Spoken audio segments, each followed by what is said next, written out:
Break down the door. This is our little son's apartment.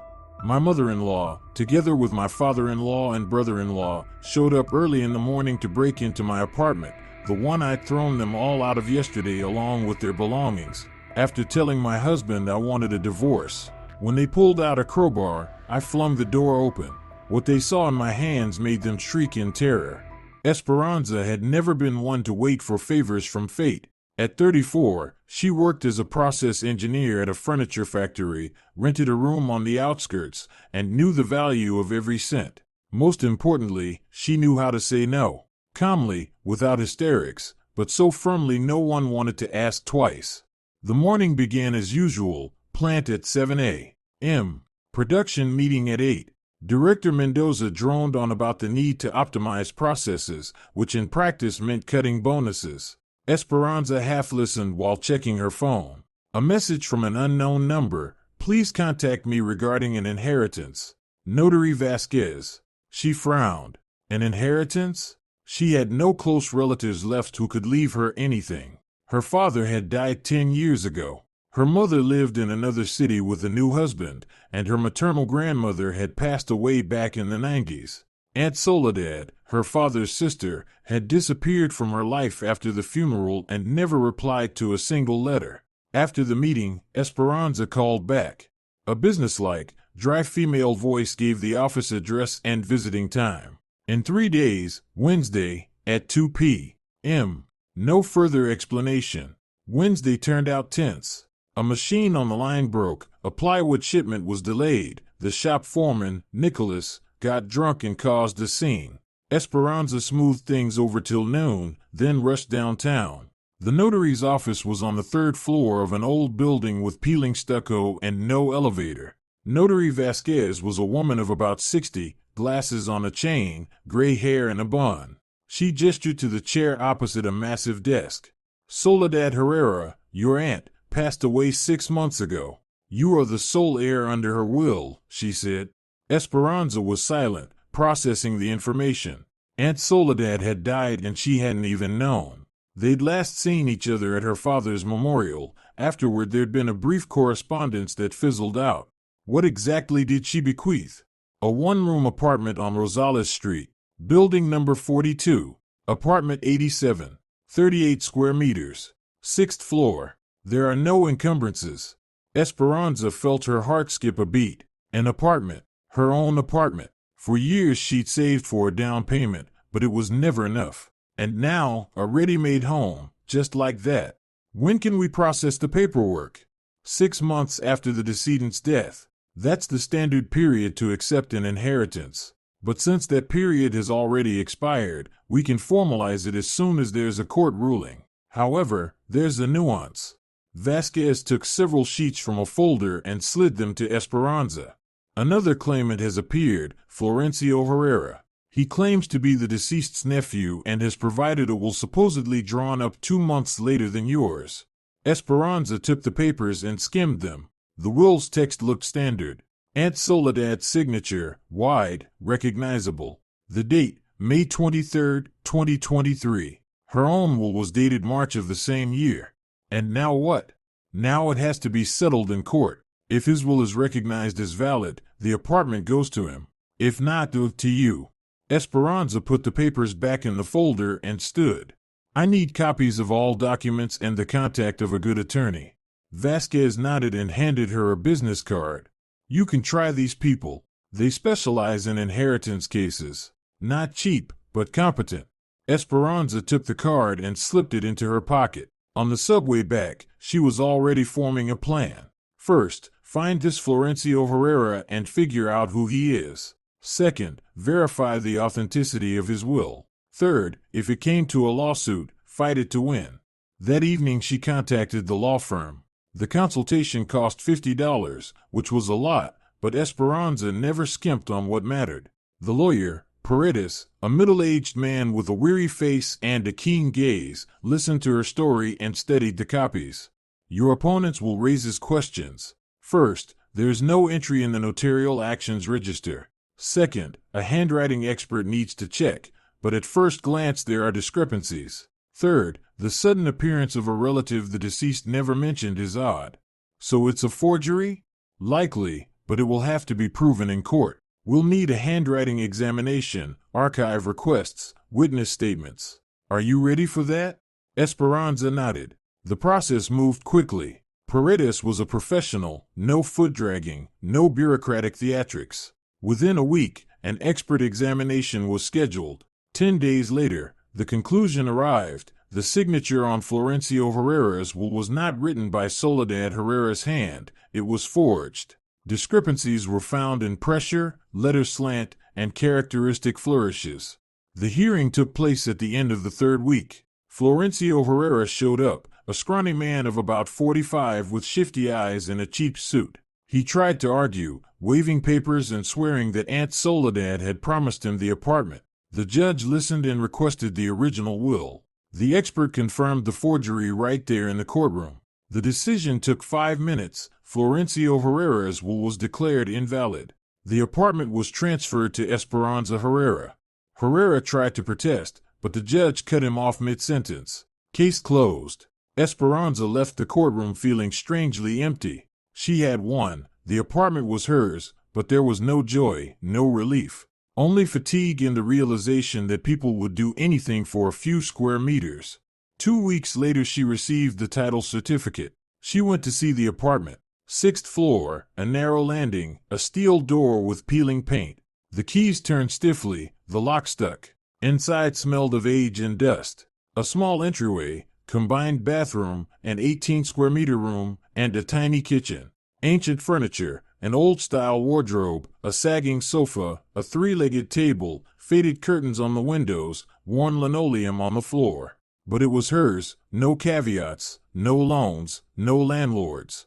Esperanza walked through the room and opened the window. A view of the courtyard, a playground, garages in the distance. Nothing special, but her own. The next 3 months went into setting it up.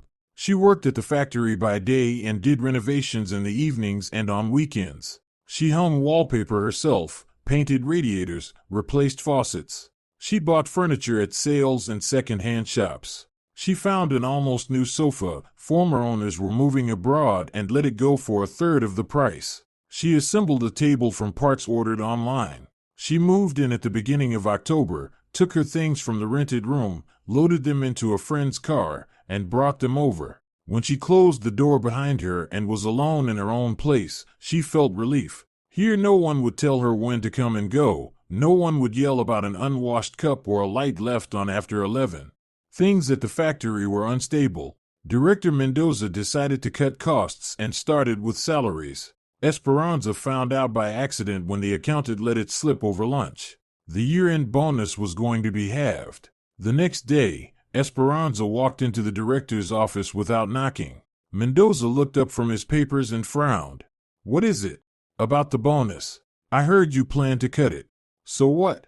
"The company is facing difficulties. We have to optimize."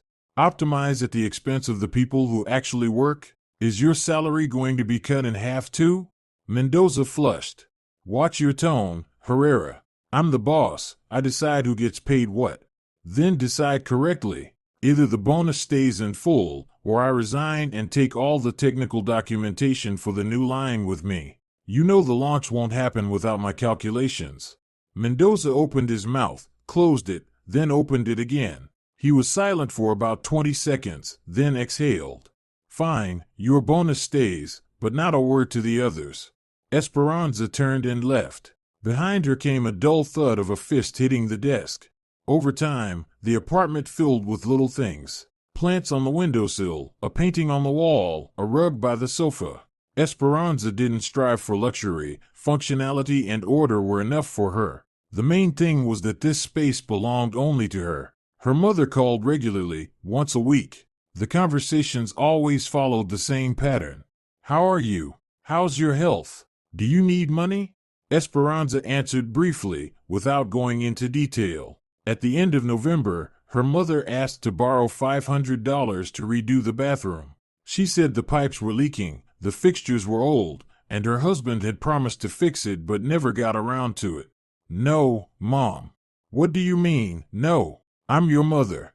"I remember, but I won't give you money. Last time you promised to pay me back in a month." 6 months have passed. I haven't seen a cent. Esperanza, you understand we're in a difficult situation. I'm in a difficult situation too. I'm setting up the apartment and paying off furniture. So no. Her mother took offense and hung up. She didn't call for 2 weeks. Then she called again as if nothing had happened. Esperanza kept living her life. Winter came early. In early December, it snowed, and the city sank into gray slush. Esperanza came home from work in the evenings tired but content. At home it was warm and quiet. She could brew tea and read a book. One evening, as she was walking to her entrance, she saw a man standing by her windows. More precisely, by the windows on the first floor directly beneath her apartment. Some guy regularly parked his old car there, blocking the passage. Now he was fussing with the trunk, taking out bags. Esperanza walked up. "Please don't park here," she asked. The man turned around. About 50, with a beer belly and unshaven face. "What's the problem?" "The spot is free. It's under the residence windows. You're blocking access to the entrance. Come on, you can still get by." "No, you can't. You can't turn a stroller around, can't get through with bags. Park in the lot." "Oh, you're so smart. What do you drive yourself?" "That's not the point. Move the car." The man snorted, waved his hand, and climbed back into the car. Esperanza turned and went to the entrance. A minute later she heard the engine start, and the car pulled away with effort. He didn't park under the windows anymore. Life went on as usual. Work, home, rare meetings with her friend Milagros. Milagros had studied with her in technical school, then their paths diverged, but they kept in touch from time to time. In January, Milagros came to visit, bringing a cake and a bottle of wine. They sat in the kitchen, drank, and talked. Milagros spoke about her life, about her programmer husband who spent all day at the computer, about her teenage son who had fallen in with a bad crowd. "And you? Still on your own?" she asked. Esperanza nodded. "Not seeing anyone?" "No." "Why? You're normal, pretty, you've got a job and your own apartment. What are you waiting for?" "I'm not waiting for anyone. I'm fine as I am." Milagros looked doubtful but said nothing. In February, something strange happened. Esperanza was coming back from the store, carrying 2 heavy bags. A man of about 35 was standing by the entrance, tall, in a dark jacket. He was looking at his phone, clearly waiting for someone. Esperanza walked past and opened the intercom. The man lifted his head and looked after her. She felt his gaze but paid it no mind. 3 days later she saw him again. He was sitting on a bench across from the entrance, smoking.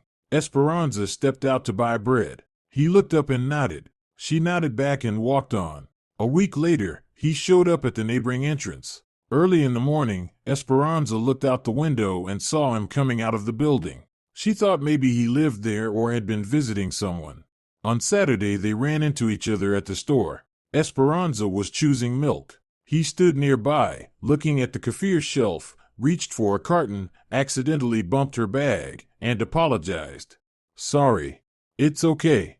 His voice was quiet, pleasant, gray, attentive eyes. She turned away and kept choosing. He stood there a moment and then went to the checkout.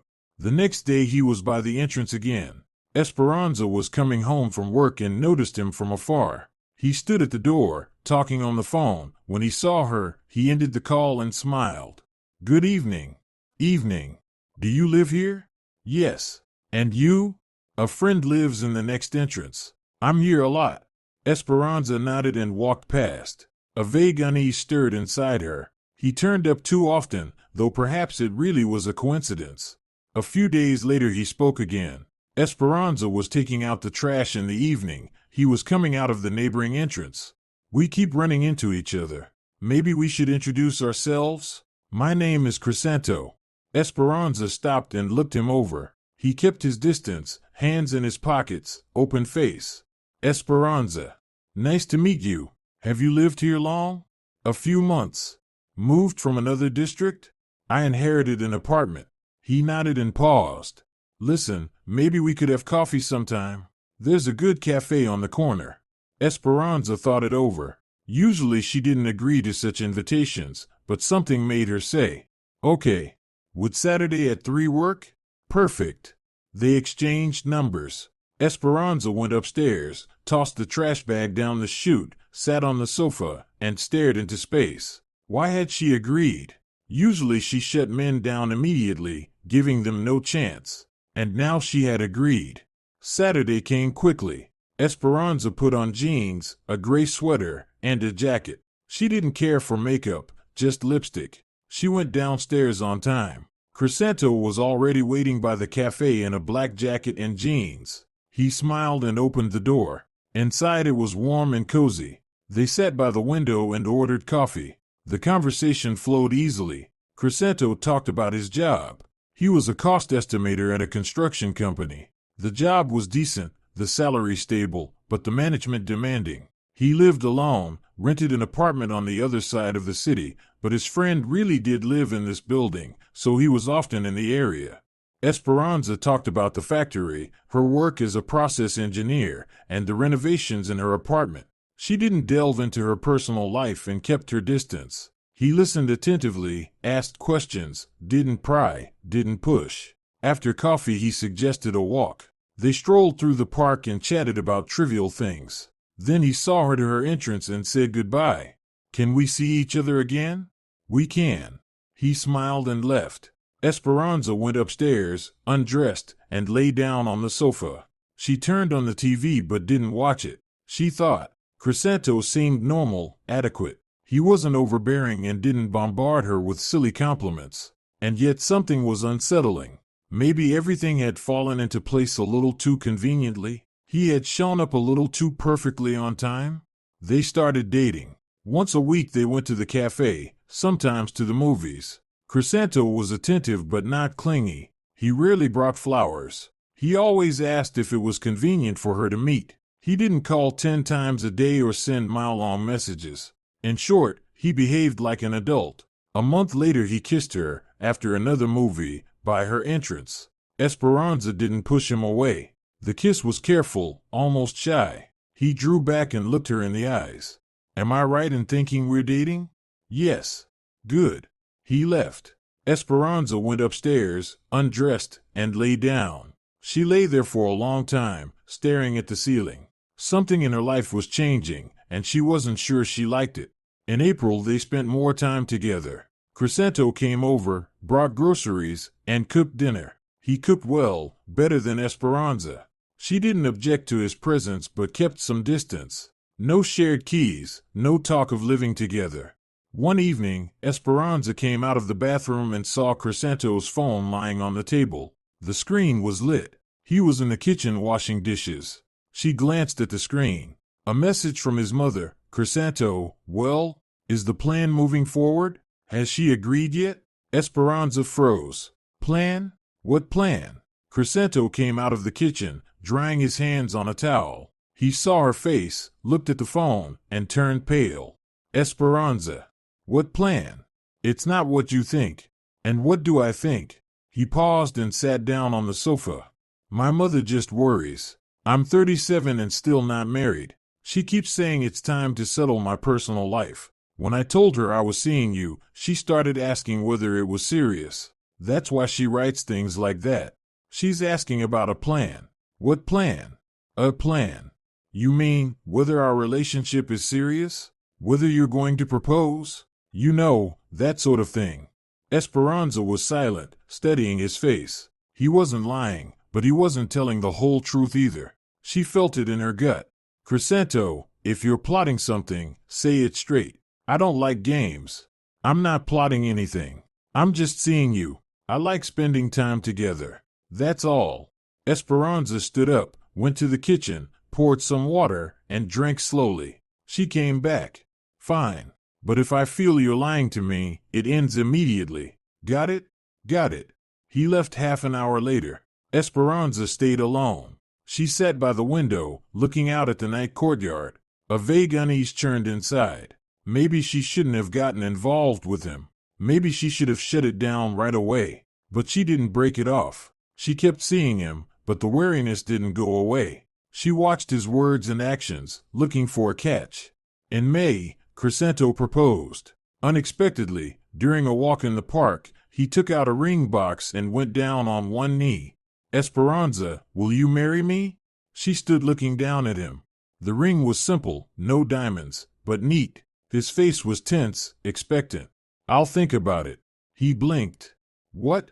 I'll think about it. It's a serious decision. I need time. He slowly stood up and put the box back in his pocket. All right. How much time do you need? I don't know. A week, 2. I'll tell you.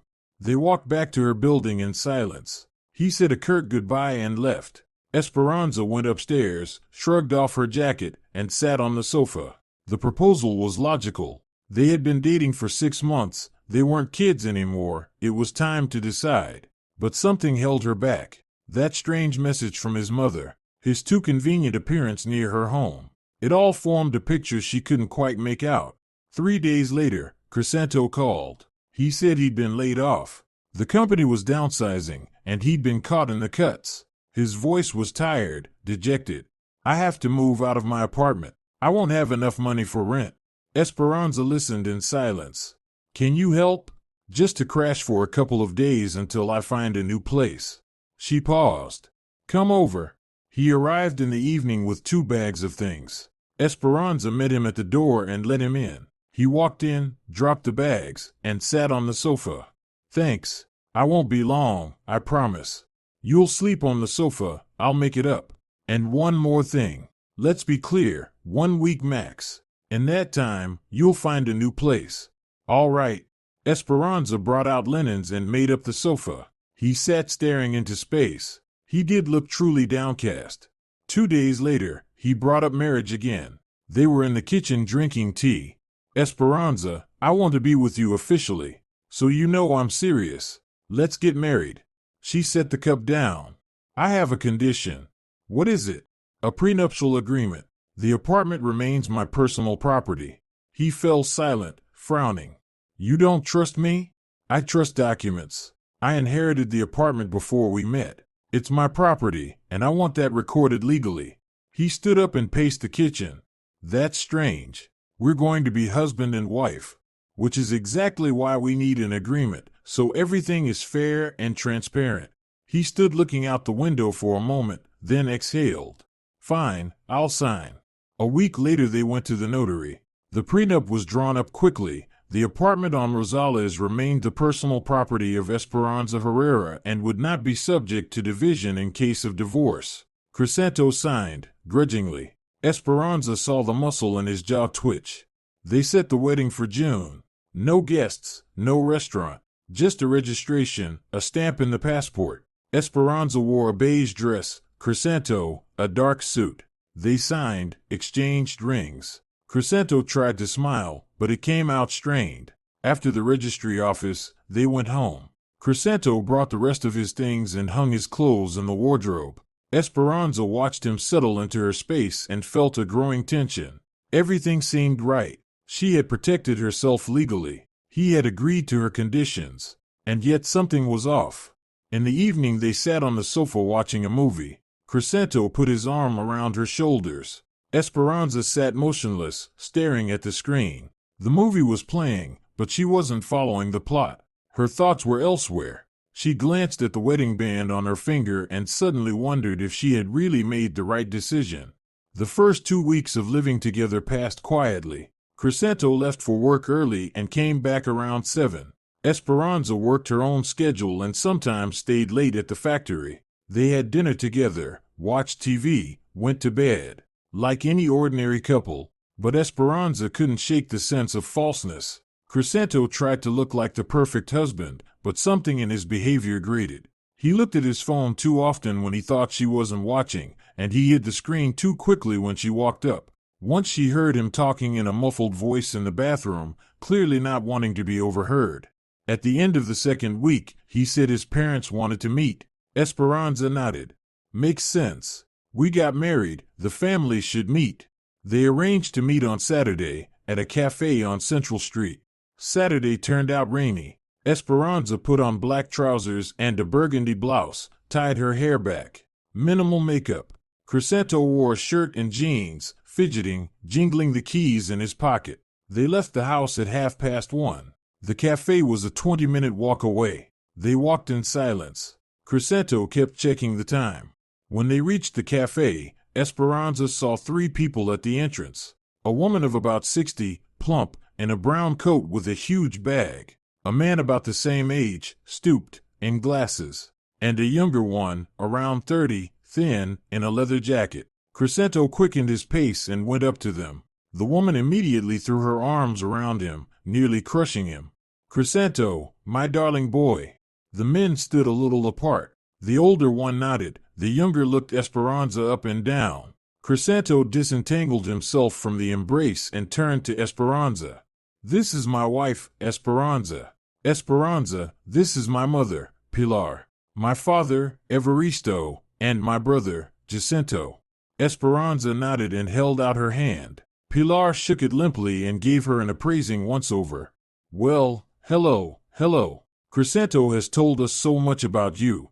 Her voice was syrupy, but her eyes were cold. Esperanza sensed the phoniness at once. "Let's go inside," Evaristo suggested. They went into the cafe and sat at a table by the window. The waitress brought menus. Pilar immediately started dictating what to order. She took Esperanza's menu and scanned it. "We'll have a salad, soup, and a main. And tea. Crescento, you like gazpacho, don't you? Let's order gazpacho." Crescento nodded. Esperanza said nothing, though she couldn't stand gazpacho. While they waited for the order, Pilar quizzed them about the wedding. Why hadn't they invited the parents? Why no guests? Why such a modest ceremony? Esperanza answered briefly. They wanted to keep it simple. They didn't like pomp. They wanted it to be just the 2 of them. Pilar pursed her lips and shook her head. "That's not right. Families should be together at such moments." Jacinto was silent, eating his salad, occasionally glancing at Esperanza. Evaristo kept quiet too, nodding along with his wife's remarks.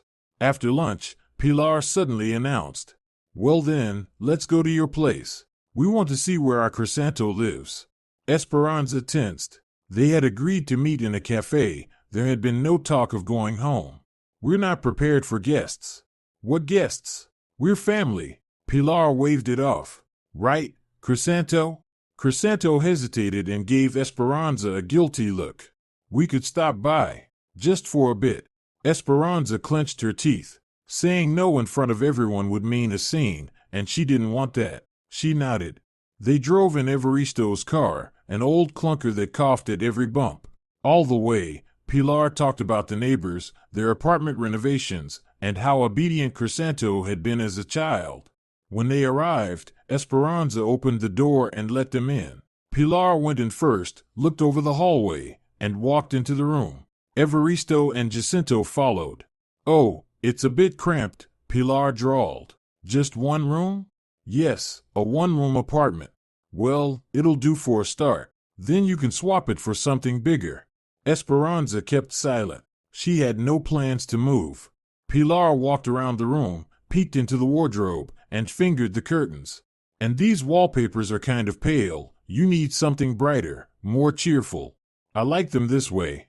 "Oh, come on, what do you know? I'll help you choose proper ones. I've got a good eye."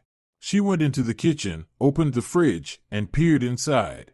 Empty. "Crescento, are you going hungry?" "No, Mom, everything's fine."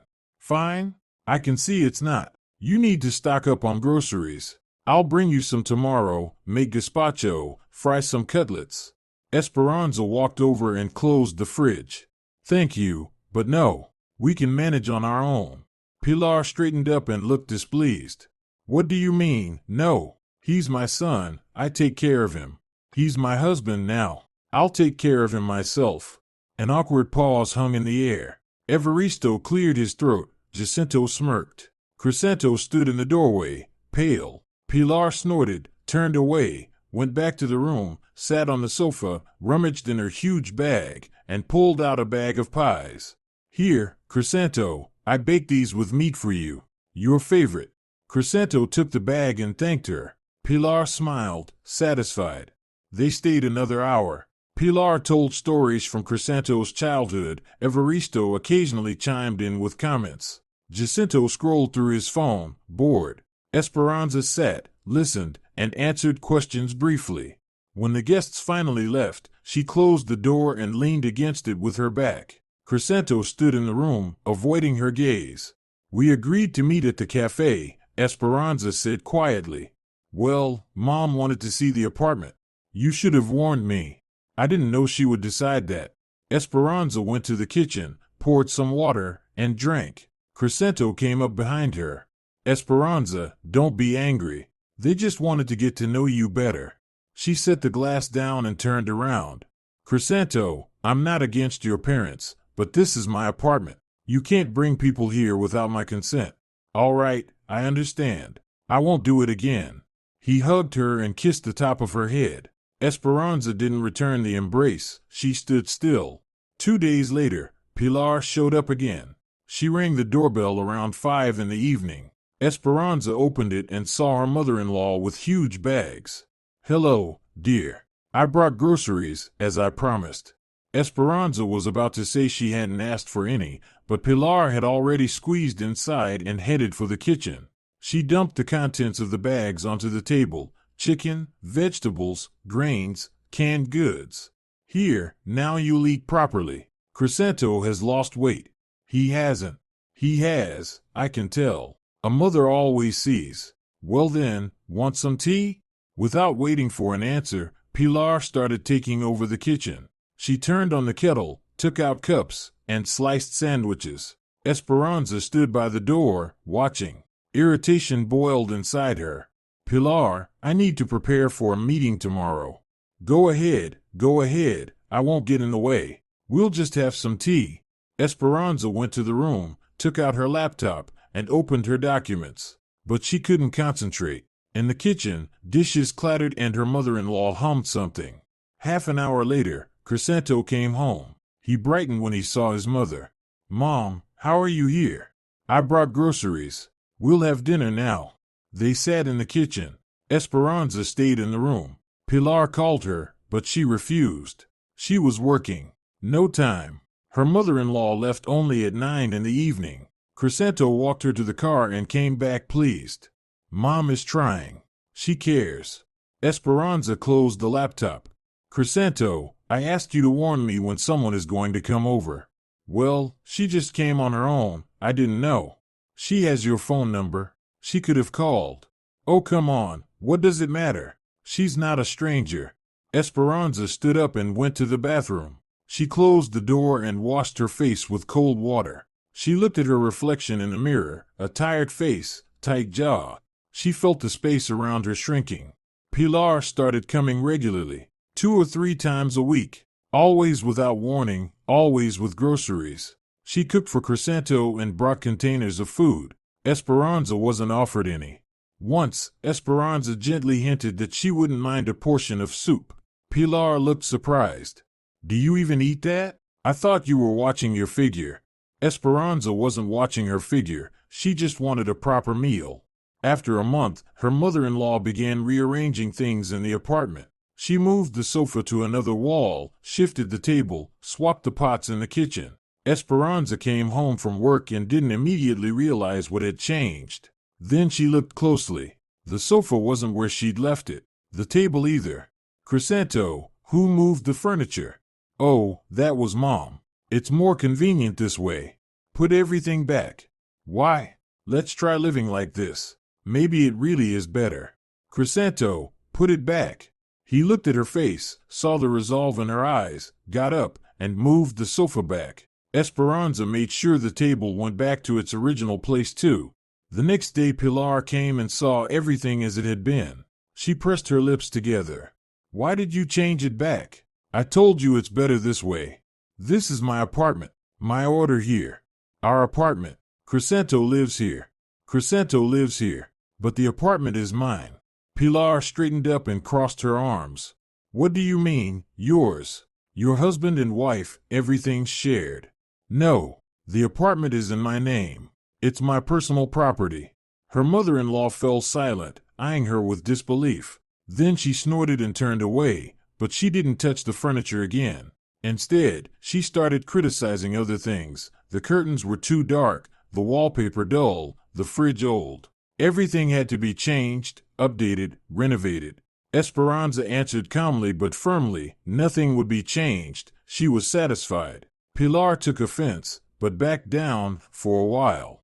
One day, Esperanza came home earlier than usual. The meeting had been canceled. The director was ill. She climbed to the 6th floor and opened the door with her keys. There were voices in the apartment. Esperanza stopped in the hallway. The kitchen, voices were coming from there. She recognized the voices of Crisanto, Pilar, Evaristo, and Jacinto. She walked up quietly and stopped at the doorway. They were sitting at the table, drinking tea. "We need to transfer it into his name," Pilar was saying, before she comes to her senses. "Can it be done by a deed of gift?" That was Evaristo's voice. "She's his wife, she trusts him." "I doubt it," Jacinto cut in. "She's sharp, she had the prenup signed right away." Esperanza froze. Her hands turned cold. "I'll try to persuade her," Crisanto said uncertainly. "I'll say it's for our shared future. That will sell later and buy something bigger." "Exactly," Pilar picked up. "Tell her it's for the family." And then Esperanza stepped into the kitchen. They all turned at once, their faces going pale. "What's going on here?" Silence. Crisanto opened his mouth, closed it. Pilar began quickly. "Esperanza, we just dropped by." "Who let you in?" "Crisanto, of course." Esperanza looked at her husband. He averted his eyes. "You have 5 minutes. Gather your things and leave." "Leave?" Pilar flared up. "We're family. We came to visit. You were discussing how to transfer my apartment. That's not a visit. That's fraud."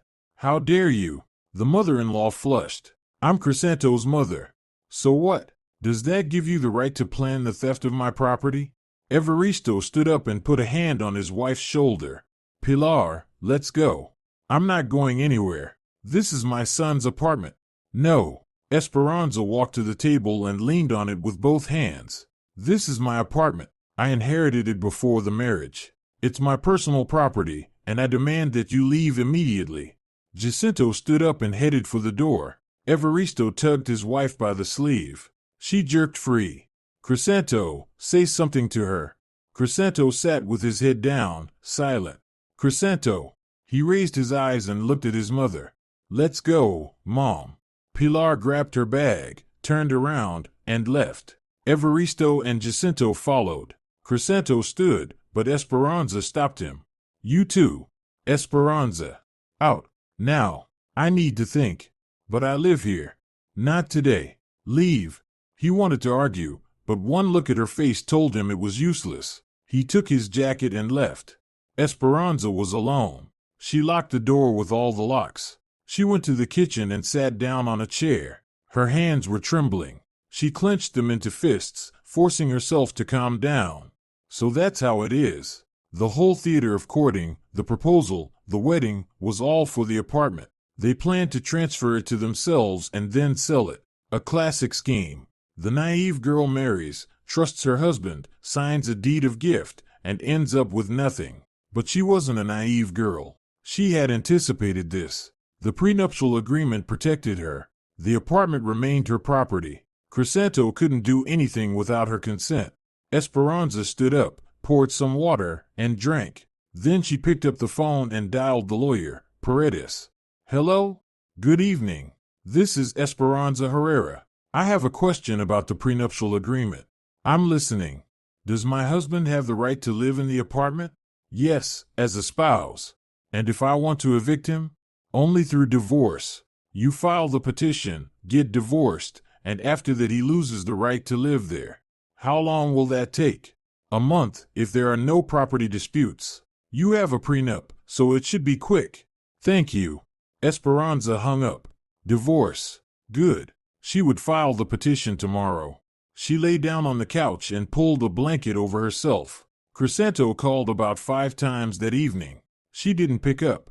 Then he sent a message, "Esperanza, I'm sorry. I didn't mean to. My mother pressured me. I didn't know how to refuse. Let's talk." Esperanza deleted the message and blocked the number. She didn't fall asleep until dawn. She had nightmares. Strangers were walking around her apartment, rearranging things, hanging their photos on the walls. She screamed, but they didn't hear her. She woke up at 7, got up, washed, got dressed, and left for work. She spent the whole day on autopilot, meetings, checking documentation, talking with the floor managers. In the evening, she stopped by the law firm and filed for divorce. Paredes accepted the documents and nodded. "We'll file tomorrow. In a month you'll be free." She came home late. Crisanto was sitting on the landing. When he saw her, he jumped up. "Esperanza, we need to talk." "There's nothing to talk about. I've filed for divorce." He turned pale. "What?" "You heard me. In a month it will be over. Pick up your things tomorrow while I'm at work." "Esperanza, please. I really didn't want to." "Didn't want to? You discussed with your parents how to take my apartment. That's not didn't want to. That's a deliberate plan. Mom came up with it herself. I was against it. If you were against it, you would have stopped her." "Leave, Crisanto." She walked past him, opened the door, went inside, and shut it behind her. He knocked for about 10 minutes, then left. The following weeks dragged by. Crisanto tried to reach her through mutual acquaintances, but there weren't any. He wrote from other numbers, but Esperanza didn't respond. Pilar rang the door once and yelled through the intercom that Esperanza had destroyed the family. Esperanza called the local officer. He spoke to the mother-in-law, and she left. A month later the divorce notice arrived. Esperanza went to the office, signed, and received the certificate. Crisanto didn't show up. That evening she sat at home holding the divorce certificate in her hands. It was over. The apartment was hers again. No husbands, no mothers-in-law. But there was no relief inside, only emptiness and exhaustion. She put the document into a folder and closed it. She stood up and went to the window. Evening city. Lights in the windows, cars on the roads. Life goes on. Esperanza poured some tea, sat on the couch, and turned on the TV for background noise. She thought about how she had trusted the wrong person, that her intuition had warned her from the start, but she had decided to give him a chance. She wouldn't make that mistake again. 2 months passed after the divorce. Life returned to its old rhythm: work, home, occasional meetings with Milagros. Esperanza didn't tell her friend about the divorce, she just said it didn't work out. Milagros shook her head and lamented, but didn't press for details. At the factory, Director Mendoza finally retired. The new director turned out to be a man of about 40, energetic and reasonable. Salaries were raised, bonuses reinstated. Esperanza breathed easier. One evening in early October she was coming back from the store, carrying bags, keys in her pocket. As she approached the entrance, she saw a familiar figure. Crisanto was standing by the door. Esperanza stopped. "What do you want?" "To talk." "There's nothing to talk about." "Esperanza, please, 5 minutes." She set the bags on the ground. "Speak." "I've realized everything. I was wrong. My mother really pressured me. I couldn't stand up to her. But now I've cut ties with them. Can we start over?" "No." "Esperanza." "Crisanto, leave. Don't call, don't write, don't come. It's over between us." She picked up the bags and walked past him to the door. He tried to take her hand, but she pulled away. "Don't touch me." She opened the intercom, went inside, went up to her place, locked the door, and leaned against it with her back. Her breathing was heavy. Crisanto didn't show up again. Autumn gave way to winter. Snow fell. Every evening, Esperanza returned to her apartment, quiet and empty. Sometimes the loneliness weighed on her, but she preferred it to false company. In November something strange happened. Esperanza noticed that someone was watching the apartment. Several times, coming home, she saw a car parked across from the building. A dark car with tinted windows. It would sit there for a long time, then drive away. At first, Esperanza didn't think much of it. But when the car showed up a 5th time, she grew wary. She went down, walked up to it. The windows were up. No one visible inside. The next day the car was gone. But Jacinto, Crisanto's brother, was there, standing by the entrance, smoking. Esperanza walked up. "What are you doing here?" "Waiting for you." "Why?" "We want to talk." "Who's we?" "The family." "I don't have a family. We're divorced." "We know. But there's something to discuss." "Not interested." She tried to pass, but he blocked her path. Wait, it's important. Esperanza stopped, arms crossed. Talk fast. Not here. Mother wants to meet, to talk properly in a cafe. Tell your mother I have nothing to say to her. She insists. I don't care. Esperanza walked around him, opened the door, and went inside. She went up to her place. Half an hour later the phone rang, unknown number. She didn't answer.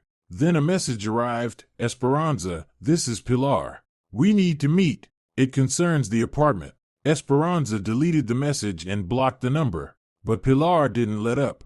The next day a letter arrived by mail. Then another. The letters claimed they had found an old will of Aunt Soledad's, according to which the apartment should go to someone else, that Esperanza was unlawfully in possession, that they would go to court. Esperanza called Paredes back. Are they threatening me? They're trying. They're talking about some will. The will was already examined in court. There are no others. It's a bluff. What should I do? Nothing. Ignore it. If they file a lawsuit, come in and we'll handle it. Esperanza did just that. She ignored the letters, the calls, the messages. After 2 weeks, they stopped. December turned out bitterly cold. Esperanza worked late, prepared the year-end reports, came home after midnight, and collapsed on the couch exhausted. In those moments she understood that loneliness has its price. No one to cook dinner, no one to pour tea, no one to say the day was hard. But also no one to invade her life, rearrange her things, or scheme with relatives to take her apartment. She had made her choice, and she lived with it. For New Year's, Milagros invited her over. Esperanza declined. She didn't want to see happy families or hear children's laughter. She spent the holiday alone, with a bottle of wine and an old movie on TV. At midnight she raised a glass to herself, to surviving, to not breaking, to staying herself. The new year began quietly. January, February, March passed without events. Work, home, work. Esperanza didn't date anyone and didn't pay attention to anyone. She was fine with that. In April her mother called. Esperanza was surprised. They hadn't spoken for several months. Esperanza, how are you? Fine. I heard you got divorced? Yes. Why didn't you say anything? There was no reason. Her mother fell silent. All right, I'm calling for another reason. I need money. How much? $600. What for? My husband got sick. Treatment is expensive. Esperanza sighed. Mom, I can't. What do you mean you can't? I'm your mother. I remember, but I don't have that kind of money. But you get a salary. And I pay for the apartment, utilities, food. I'm barely managing myself. Her mother went quiet, then hung up. Esperanza put down the phone and rubbed her face with her hands. She was tired of all these people who thought she owed them. Owed help. Owed money. Owed patience. She didn't owe anyone anything. Another month passed. May brought warmth and sunshine. Esperanza started going out for evening walks. She went to the park, sat on a bench, read books. Life was slowly getting back on track, but the feeling that something was about to happen wouldn't let go. She didn't understand why. Everything seemed calm, no apparent threats. Yet an inner voice whispered, "This is the calm before the storm." And she was right. June began with heat. The city suffocated under 30-degree sun, asphalt melted, people hid in the shade. Esperanza came home from work exhausted, turned on a fan, and lay still until her body temperature settled. The factory launched a new production line. Esperanza oversaw the entire process, checked every stage, corrected mistakes. There was so much work that she stayed until 9 in the evening. She came home, ate a cold dinner, fell into bed. In mid-June something strange happened. Esperanza found that the door lock was sticking. The key turned with difficulty, as if the mechanism was clogged. She tried oiling it, but it didn't help. She called a locksmith.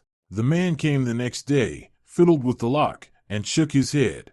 Someone tried to break in. See the scratches? They used a pick. Esperanza looked closely. Indeed, there were small, fresh scratches on the metal. When could this have been? Recently, a day or two ago. You're lucky the lock is good, it didn't give. But I advise replacing it, just in case. The locksmith installed a new lock, reliable, with anti-burglary protection. Esperanza paid and shut the door. She sat on the couch, thinking, who could have tried to break in? Thieves? But no apartments had been robbed in the building for several months. Neighbors said everything was quiet. Or maybe it wasn't thieves. An unpleasant thought crept in. Crescento's family. They hadn't calmed down and were still trying. First threats and letters, now an attempt to enter the apartment. Esperanza took out her phone and called Paredes.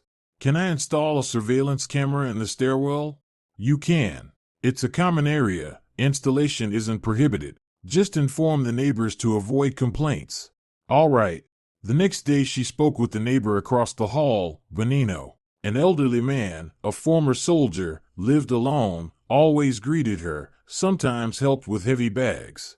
Benino, may I ask you something? Of course, Esperanza. Someone tried to pick my lock. I want to put a camera in the hallway. Do you mind? Benino frowned. Pick it? When? A couple of days ago. The locksmith said they used a pick. Bastards. Of course, put up the camera. I'll feel safer too. Thank you. Listen, I've got a camera left over from when I sold my country house. Good system, uploads to the cloud. Want me to bring it? Seriously? That would be great. Let's install it now. I've got nothing else to do. They mounted the camera above Esperanza's door, aimed it at the landing and the stairs. Benito set up the app on Esperanza's phone and showed her how to view recordings. There. Now everything will be visible. If someone approaches the door, it'll record immediately. Benino, thank you so much. Don't mention it. Neighbors should help each other. Esperanza went back inside and checked the app. The camera worked perfectly. The image was clear. Now, if anyone tried again, everything would be recorded. A week passed quietly. Every evening, Esperanza checked the camera recordings. Nothing suspicious, just neighbors going up and down the stairs. But the sense of unease didn't leave her. She couldn't explain why, but she knew in her gut something was brewing. Crescento's family weren't the type to give up. They were planning something else. At the end of June, her fears were confirmed. Esperanza was coming back from the store, climbing the stairs. On the 4th floor she saw Jacinto. He was standing by the window, smoking and looking down. Esperanza stopped. What are you doing here? Jacinto turned and smirked. Waiting for a friend. She lives on the 3rd floor. What friend? None of your business. Esperanza walked past him, went up to her place, locked the door, checked the camera, and rewound the recording. Jacinto had appeared on the landing an hour earlier, gone up to the 6th floor, lingered by her door, then gone down to the 4th. So he was watching, checking when she was home and when she wasn't. Why? Esperanza called Paredes and explained the situation. Is there anything we can do? If he isn't breaking the law, then no. Standing in the stairwell isn't illegal. And if he's preparing something? Then we need evidence. We don't have it yet, but the camera is the right move. Keep documenting anything suspicious. In the following days, Esperanza lived on edge. Leaving for work, she checked whether anyone was loitering by the entrance. Coming back, she looked around carefully. She had just changed the lock, but she still checked the door with extra care. In early July, odd things began. Someone buzzed the intercom at night. Esperanza woke to the sharp sound, went to the receiver. There was silence on the other end, then a hang-up. It happened 3 nights in a row. On the 4th night, Esperanza couldn't stand it and went downstairs. The entrance was empty, no one outside. She returned and checked the camera recording. The footage showed a hooded figure walking up to the landing, approaching the intercom, pressing the button. The face wasn't visible, but the figure looked male. He stood there, then left. Esperanza saved the recording and sent it to Paredes. Can this be considered stalking? You can try filing a police report, but it will be hard to prove. The face isn't visible, you can't identify him. So I just have to endure it? Unfortunately, until they commit a clear offense, the police won't intervene. Esperanza hung up. So she would have to wait for their next move and be ready. She started planning. If they tried to break in by force, what would she do? Call the police, but by the time they arrived, the intruders might already be inside. She needed protection, legal protection. Esperanza bought a pepper spray canister, registered it officially, and put it in her bedside table to have it close at hand. She reinforced the door with an extra bolt. She checked the windows. Everything closed tightly. July dragged on slowly. The heat was unbearable. The city was smothered by the stuffy air. The factory had installed air conditioners, but Esperanza didn't have one at home. She opened the windows at night, but slept badly, waking up at every rustle. In mid-July, Milagros called. Esperanza, where have you disappeared to? Let's meet up. I can't, I'm busy. Busy with what? Work can't take up that much time. Esperanza paused. I'm in a complicated situation. What kind of situation? It's a long story, later, okay? You're scaring me. Are you all right? Yes, just tired. Milagros didn't believe her, but didn't press. They said goodbye. Esperanza put down the phone and looked out the window. Evening, sunset, a red sky over the city. Beautiful, but she didn't feel the beauty, only tension and anticipation. At the end of July, what she feared happened. Esperanza worked late, finishing the quarterly report, came home at 10:30, climbed to the 6th floor, and saw 3 figures on the landing, Crisanto, Pilar, and Jacinto. Esperanza stopped on the last step. What do you want? Pilar stepped forward. We need to talk. We've already talked. Several times. I have nothing to say to you. We have a proposal. Not interested. Esperanza tried to pass, but Jacinto blocked the door. At least listen. Step away from the door. We'll offer you good money. For the apartment. You sell it to us, buy yourself something on the outskirts, and you'll still have money left over. Esperanza looked at him coldly. The apartment is not for sale. Move. We're serious. I'm not selling it. Last time, step away from the door. Jacinto didn't move. Pilar came closer. What? Playing dumb now? We're offering the nice way. If you don't agree, we'll do it the hard way. Esperanza took out her phone. I'm calling the police now. You have 10 seconds to leave. Crisanto lurched forward. Esperanza, don't. We really want to come to an agreement. There's nothing to agree on. Get out of my building. She dialed and put the phone to her ear. Pilar hissed and tugged her son by the sleeve. Let's go. She still doesn't get anything. They started going down. Jacinto, last, threw over his shoulder. You'll regret this.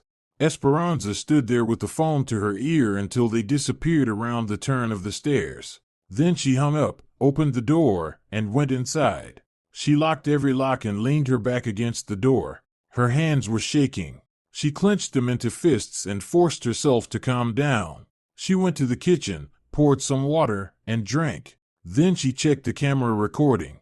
Everything was captured. Their faces, their words. The threats were recorded. She saved the file and sent it to Paredes with a short message. They came again. They threatened me. Paredes replied 5 minutes later. File a police report tomorrow. You have grounds now. Esperanza went to bed, but sleep wouldn't come. She lay staring at the ceiling, listening to the sounds of the building. Somewhere water dripped, pipes creaked, doors slammed. Ordinary nighttime noises, but tonight they sounded menacing. Toward morning she finally fell asleep. She dreamed someone was breaking down the door. She ran, tried to hide, but the doors in the apartment disappeared one by one. Nowhere to run. She was trapped. She woke at 6, drenched in sweat. She got up, washed her face with cold water, looked at herself in the mirror. A pale face, dark circles under her eyes. She looked exhausted, but she had no intention of giving up. She had breakfast, got dressed, and headed to work. She left the apartment, checked the lock, went downstairs, looked around. No one suspicious. She got on the bus and left. All day at the factory she worked on autopilot, checked documents, signed waybills, talked to the foreman, but her thoughts were elsewhere. She wondered what would happen next. Crisanto's family wouldn't let up. They'd come again, and next time they might use force. She had to be ready. In the evening, she didn't go straight home. She stopped at the police station, filed a report, attached the camera recording, and explained the situation. The duty officer listened and nodded. We'll look into it and call these individuals in for a talk. If they continue, we'll open a case. And if they try to break in by force, then call immediately, we'll come and detain them. But keep recording. The more evidence, the better. Esperanza thanked him and left. She got home late in the evening. She went up to the 6th floor and checked the landing. Empty. She opened the door, went in, locked all the locks and slid the bolt. She sat on the couch and turned on her phone. She checked the camera app. It was recording continuously. Everything looked fine. She set a notification so the app would alert her if there was movement on the landing at night. Then she went to bed. This time sleep came faster. She slept heavily, without dreams. She woke to a sound. Sharp, loud. She jumped up and grabbed her phone. 5:30. The sound came again. Someone was ringing the doorbell. Esperanza threw on a robe and went to the door. She looked through the peephole. 4 figures stood on the landing: Pilar, Evaristo, Jacinto, and Crisanto. Jacinto was holding a crowbar. Her heart dropped. Esperanza stepped back from the door and grabbed her phone. She opened the camera app. It was recording. She switched on the voice recorder to capture audio as well. Outside, Pilar's voice rang out, loud, hysterical. "Break down the door. This is our darling boy's apartment." Esperanza froze. So that was it. They had come to force it open. She heard Jacinto testing the door with the crowbar. Metal scraped against metal. Evaristo's voice. "Quiet, the neighbors will hear." To hell with the neighbors. Pilar was losing it. "This is Crisanto's apartment. We have the right." Esperanza thought fast. If they broke the door and rushed inside, what would she do? Call the police? By the time they arrived, the intruders would already be inside. Pepper spray? Against 4 people it wouldn't help. She needed a different plan. She looked at her phone. The recording was on. Their words were being captured, their actions documented. This was already a criminal offense, attempted unlawful entry. Outside, Jacinto kept working the crowbar. The metal groaned, the door held, but for how long? Esperanza took the phone, opened the camera recording, and rewound a few seconds. On the screen, you could clearly see them standing at the door. Pilar shouting, "Break down the door. This is our darling boy's apartment." Jacinto pulling out the crowbar. Everything recorded, everything there. Now she had to stop them and capture the moment when they saw the footage. Esperanza moved to the door and put her hand on the handle. She waited. Outside, Jacinto worked the crowbar, trying to pry at the lock. Pilar cheered him on. Come on, come on. Just a bit more." Evaristo stood off to the side, nervous. "Pilar, maybe we shouldn't? This is illegal." "Shut up. This is my son's apartment. We'll get it back no matter what." Crisanto was silent. Esperanza pictured him standing aside, pale and scared, but not stopping his mother. The crowbar screeched especially loudly. Jacinto cursed. "The lock is strong, it won't give." "Try from the other side," Pilar ordered. Esperanza took a deep breath. "Now. Right now." She yanked the door open. Jacinto, crowbar in hand, lost his balance and almost fell. Pilar and Evaristo jumped back. Crisanto froze. Esperanza stood on the threshold, holding her phone with the screen toward them. On the screen was the camera footage. Them. A minute earlier. Pilar shouting, "Break down the door. This is our darling boy's apartment." Jacinto with the crowbar.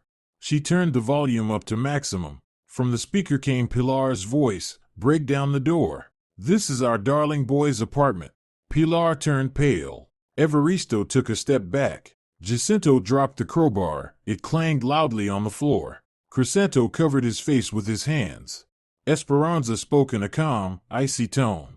"You have just attempted unlawful entry into private property. Everything is recorded. There's a camera on the landing. The footage has already been uploaded to the cloud and sent to my lawyer. In 10 minutes I'll be at the police station filing a report." Pilar tried to say something, but her voice trembled. You can't, we're family.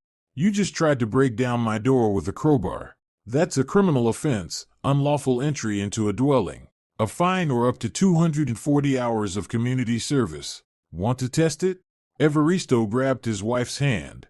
"Pilar, let's go. Now." Jacinto picked up the crowbar and backed toward the stairs. Crisanto stood still, staring at Esperanza in horror. Pilar tried once more. We warned you, you'll regret this. Esperanza stepped forward and raised her phone higher. Threats. That's a separate offense. Go on, I'm recording everything. Pilar turned and rushed to the stairs. Evaristo and Jacinto followed. Crisanto hesitated, looked at Esperanza. Esperanza. Leave. He lowered his head and went down. Esperanza stood in the doorway, filming their retreat. They hurried down, stumbling. A door slammed below. Esperanza went back inside, locked the door, leaned against it, and slowly slid down to the floor. She sat hugging her knees, breathing hard. Her hands trembled. She pressed them to her chest and waited for it to pass. A few minutes later she got up and went to the kitchen. She poured water and drank it down. Then another glass. She checked the time. 10 to 6. The police station would open at 8, enough time to get ready. She showered, got dressed, and gathered all the materials. Camera recordings, screenshots of messages, a copy of the report she'd filed the day before. She put everything into a folder. At 7:30, Paredes called. They came. Tried to break down my door. Everything's recorded. Excellent. Are you going to the police? Yes, in half an hour. I'll meet you there and advise you if needed. Thank you. Esperanza left the house exactly at 8. She went downstairs and looked around. Their car wasn't anywhere in sight. They were gone. She headed to the station. Paredes was already waiting at the entrance. They went in together. The duty officer was the same as the day before. He recognized Esperanza and nodded. Did something happen? Yes. They came. Here's the recording. She showed him the video from the camera. The officer watched in silence. When it ended, he exhaled. I see. File a report. In detail, with everything included. Esperanza wrote for over an hour. She laid out the whole story from the very beginning. How she met Crisanto, how she married him, how she learned about his family's plan. The divorce. The threats. The attempt to tamper with the lock. The night doorbell calls. Yesterday's visit with demands to sell the apartment. And this morning. She attached all the recordings, all the evidence. The officer accepted the report and reviewed the materials. All right, we'll open a case. We'll summon them for questioning. Most likely a fine and a suspended sentence. Maybe community service if the judge is strict. And if they come back, call immediately. We'll detain them. Once the case is opened, they'll be barred from approaching you. If they violate it, they'll be jailed. Esperanza nodded and thanked him. She left the station. Paredes walked her to the bus stop. You did everything right. Now the law is on your side. Thanks for your help. Reach out if you need anything else. Esperanza got on a bus and went to work. All day she worked in a detached haze. Her thoughts were tangled. Colleagues noticed she wasn't herself, but they didn't ask questions. She was grateful for that. In the evening she returned home, climbed to the 6th floor, and checked the landing. Empty. She went inside, locked the door, sat on the couch, and took out her phone. She opened the news. Nothing special. The world went on as if nothing had happened, while her life had just been turned upside down. The next few days passed in tense anticipation. Esperanza went to work, came home, checked the camera. Crisanto's family didn't show up. But she knew this wasn't the end. A trial lay ahead, legal wrangling, and perhaps more attempts at pressure. A week later, the officer from the station called. We summoned them for questioning. They all appeared. The facts were confirmed. They're not denying it. The case has been sent to court. A hearing will be scheduled in a month. All right. A restraining order has been issued forbidding them from approaching or contacting you. If they violate it, they'll be arrested. Thank you.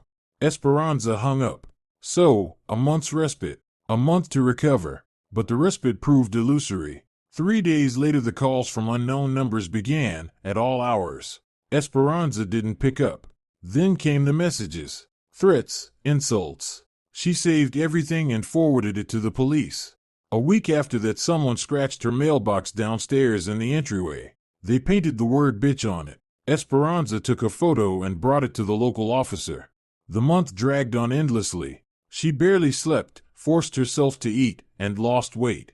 Her productivity at work dropped, and the director called her in. Esperanza, are you all right? Yes, it's just a rough period. Maybe you should take a vacation? No, I need work right now. The director nodded and let her go, but she saw the worry in his eyes. At last the court date arrived. Esperanza got to the courthouse half an hour early. Paredes met her in the corridor. Ready? Yes. It'll be fine. Our evidence is rock solid. They went into the courtroom.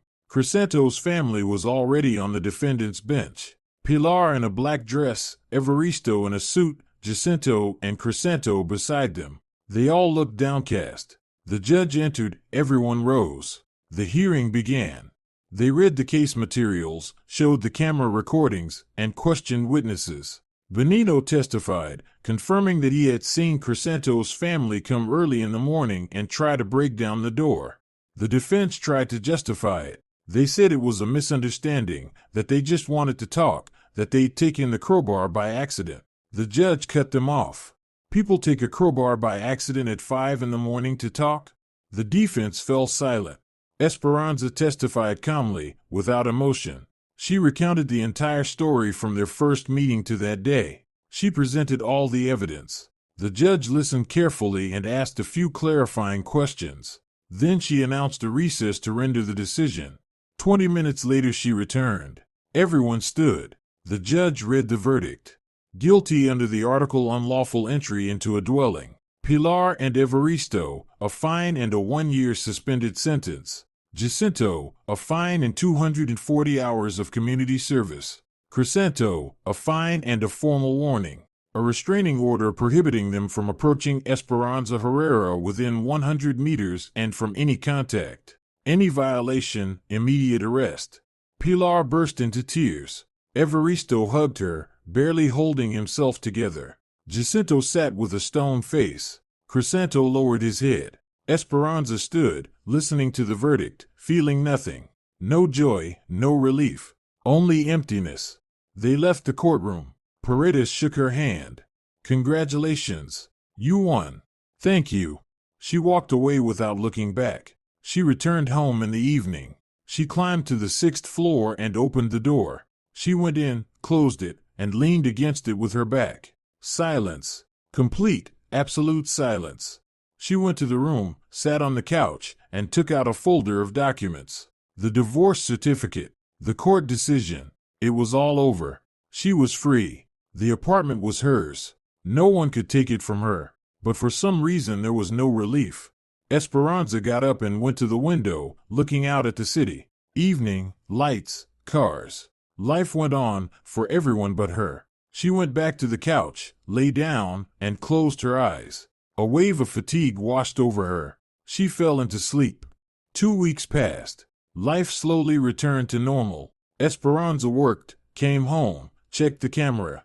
Crisanto's family didn't appear. The call stopped. The messages too. But one evening, when she was coming back from the store, she saw Crisanto on a bench by the entrance. He was sitting, staring at the ground.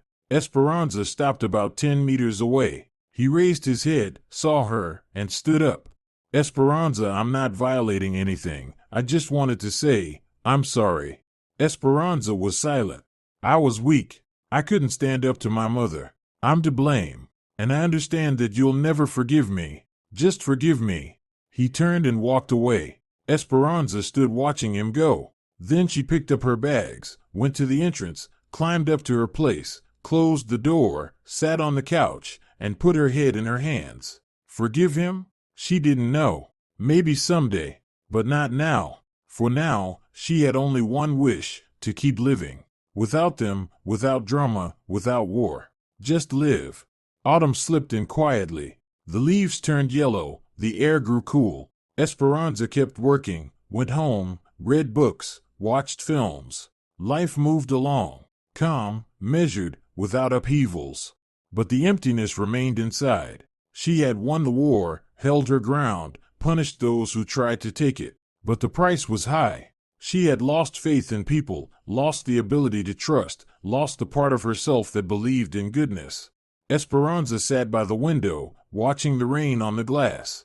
Drops slid down, blurring the outside world. She thought that freedom isn't always joy. Sometimes it's just loneliness in an empty apartment, silence with no one to break it, walls that protect, but also isolate. She had won. But the victory was bitter, and she accepted it as it was. If you're enjoying it as well, leave a like and subscribe to the channel.